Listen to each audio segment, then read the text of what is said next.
There's a moment, usually late at night, when it hits you. This body will stop. This breath will end. And the fear isn't philosophical. It's visceral. A silent scream in your chest. Ramana Maharshi, one of India's greatest sages, was asked this question hundreds of times. What happens after death? His answer wasn't comfort. It was confrontation. He said, "You ask what happens after death, but do you even know what you are now?"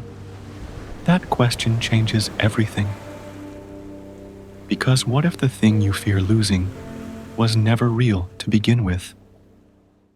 Today, we're not here to talk about death. We're here to discover what in you cannot die. And by the end, the fear that brought you here might dissolve into something you never expected. Not an idea, a recognition. Ramana didn't teach philosophy. He taught awakening, and his teaching on death is the most radical thing you'll ever hear. Not because it's complex, but because it's so simple, we miss it our entire lives. A student once approached him, trembling. "What should we do at the moment of death?" Ramana smiled. "A true devotee never dies. He is already dead." The room went silent. What could that possibly mean? He continued, "Whatever a man thinks about in life, he will think about in his last moment. The worldly man thinks of worldly things. The devotee thinks of devotion. But a Gnani, one who truly knows, has no thoughts at all. His thoughts died long ago, and his body died with them. For him, there is no death, not because he escapes death, but because the one who dies was never truly alive. We spend our entire lives building an identity, a name, a story, a body we call me. We accumulate possessions, relationships, memories, and we cling to them because we believe they define us. But Ramana asked a question that cuts through everything. Who is this you that owns all these things? Who is the one claiming, "This is my body, my mind, my life"? Look closely. Really look. You fear death because you fear losing your possessions. But notice something strange. Every night, you go to sleep, and in sleep, you leave everything behind. Your body lies motionless. Your mind dissolves. Your entire world disappears. Yet you don't fear sleep. Why? Because you know you'll wake up. You'll return to your body, your possessions, your story. Death feels different only because you believe you won't return. But Ramana asks, return as what? As whom? He said, people fear death because they fear losing their belongings. But the Gnani, having no sense of possession, is totally free from the fear of death. He remains after death exactly as he was before it. Before it. Think about that. Where were you before you were born? Not the body. The body came from your parents. Not the mind. The mind developed over time. But you, the awareness, listening, right now. Where was that before birth? You can't find it because it was never born. And what was never born can never die. This isn't poetry. This isn't consolation. This is direct seeing. The body you're inhabiting right now is not the same body you had 10 years ago. Every cell has been replaced. The thoughts you had yesterday are gone. The emotions you felt this morning have dissolved. But something remains unchanged. The witness, the awareness, the space in which all of this appears. When you were 5 years old, you were aware. Now, decades later, you're still aware. Same awareness, different content. So, What exactly are you afraid of losing? Another student asked, what happens after death? How long does it take to be reborn? Listen carefully to Ramana's response, because this is where most people miss the entire teaching. You don't know what you were before this birth, yet you want to know what you'll be after death. Do you at least know what you are now? Stop running toward the future. Stop obsessing about what comes next. Who are you right now? And here's what most people don't realize. This question, who am I, isn't philosophical. It's not meant to be answered with words. It's an invitation, a doorway. Ramana is pointing you toward direct experience, not knowledge about the self, but recognition as the self. So, let's do this together, right now. Close your eyes if you can. Take a breath. And ask yourself, who am I? Not your name, not your story, not your job or your history. Who is the one asking this question? Look for the thinker behind the thought, the observer behind the observation. Who is aware that you're aware? You can't find them, can you? Because you are them. This space, this silence, this witnessing presence that has no form, no age, no history. Thoughts appear in it. Emotions move through it. The body exists within it, but it remains untouched, unchanged, unborn. Stay here, just for a moment, in this not knowing, this openness, this is what you are, and this doesn't die. Ramana taught birth and rebirth pertain to the body. You are identifying yourself with the body. That is the error. You believe you are the body, and you believe it was born and must die. You confuse the phenomena of this body with your real being.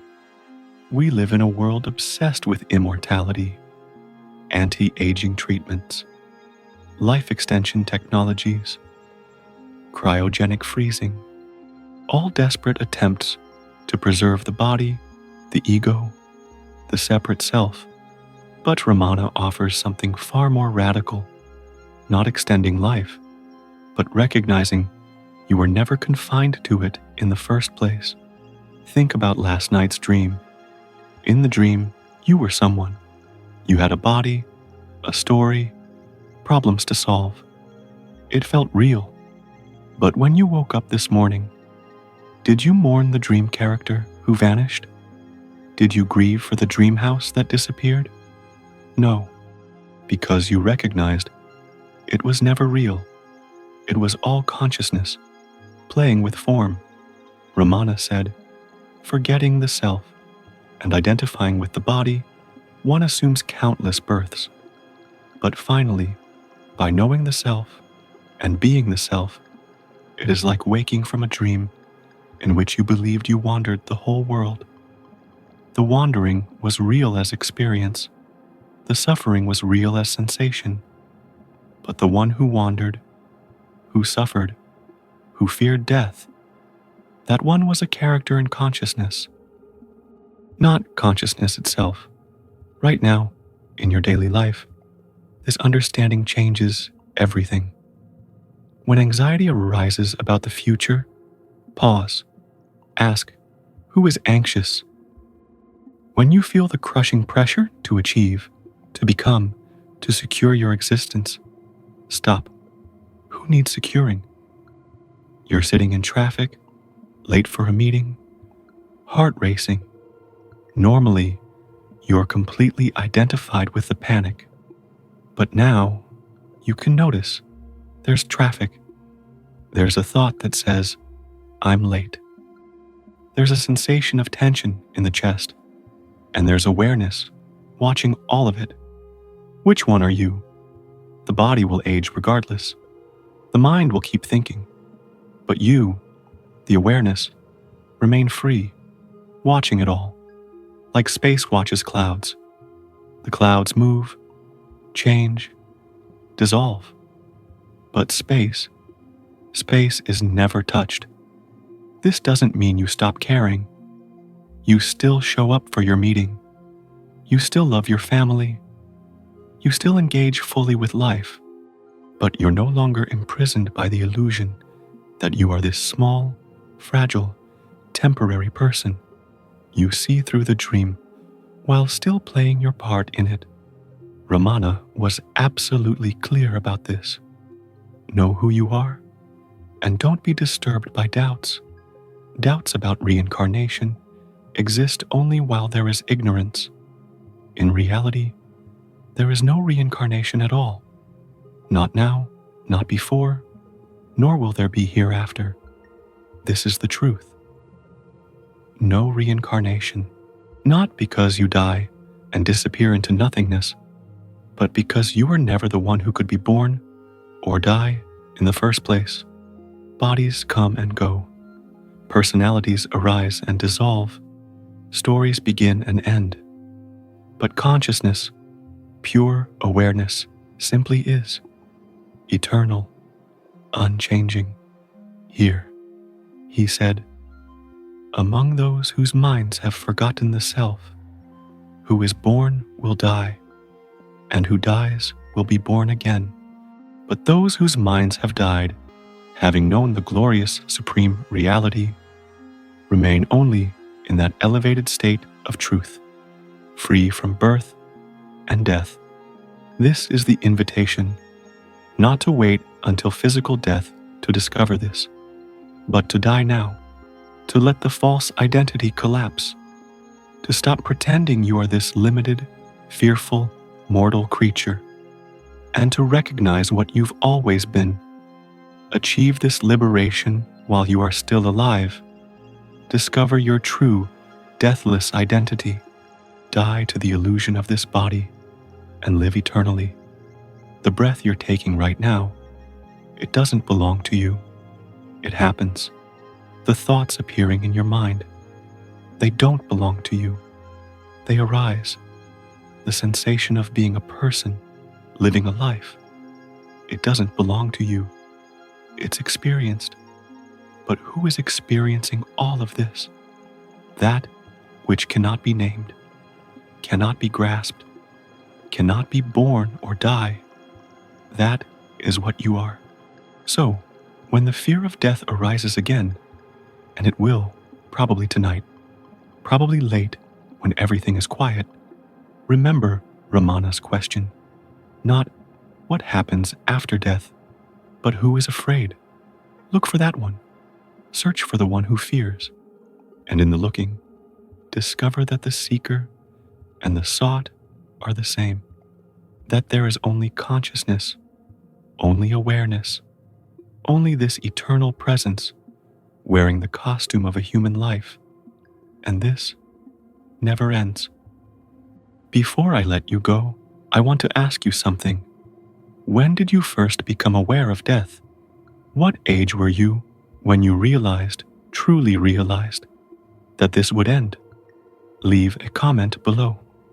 Not for me, but because naming it takes away some of its power.